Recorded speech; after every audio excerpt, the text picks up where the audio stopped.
So we determined that Giha, it's pronounced Giha, yeah. Yes. And we talked about how Giha in Chamorro is a map or a guide. Yes. And then I was happy to realize, ding, that also means the same in Spanish. Yeah. So yeah. that was really cool, and I like that. And it's my new set of mantras, so thank you for that. Nice, you know, yeah.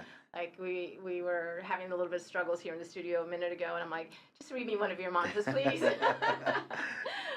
But you wrote that for your son. Yes. And what does Miguel think about it? Miguel, he really liked it. Okay. And I didn't know what he was going to think of it because, it's very direct. It's very, and I said, this is for you, as you get ready to go out in the world and stuff. And after he turned 18, it's when I showed it to him. And I said, what do you think of it? And he said, I love this. Aww. And then I said, it might be something other people might like. And he said, yeah, you should share it. Because at first just really, it was supposed to just be for him to like use and have it be like a little guide for him. Yes. And he was like, no, more people should hear it. And I've heard, a number of people tell me that this is my morning thing now. And that's nice to hear. And it's like one of those times when you realize something like nothing's really more personal than something you write for like your kid, right? So, I wrote that for him, but it turned out to be much more universal. It's like the highly personal became the highly universal. Number 1. Everything you do controls the world. Your actions create your world. Act boldly, bravely, and joyfully. The world will align accordingly. Yeah, it was nice. When he told me he loved it, I was like, I really like that. Oh, that's great. I love that. And is Miguel writing? He is. It's funny. He doesn't write like as a practice or anything, but he and in high school, it definitely was not something he felt he was strong at. I have a feeling he would be.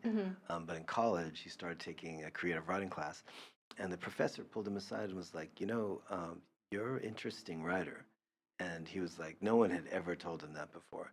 And so he was a little bit like, what? And he goes, like, and the professor was like, yeah, you're interesting. Like your style, the way you express yourself, there's something there. And so he came home. He lives in the dorms, but he came home and told us one weekend, he's like, my writing professor encouraged me in my writing. We were like, oh, that makes sense because both myself and my wife write. And but he had never really explored that, or he never considered himself talented in that area. So to have a college professor go, you're interesting, like he appreciated that, and we were very proud to hear that. I hope he pursues it.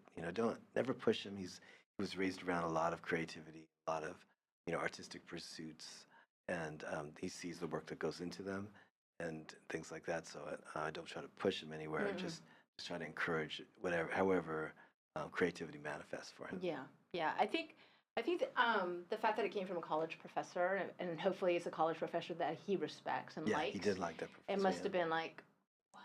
Yeah.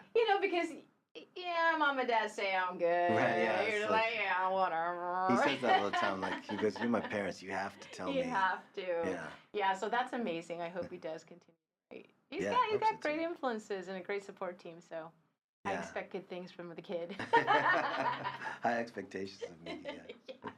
But no pressure. Yeah, no pressure. Even though. Yeah, even though it's a privilege.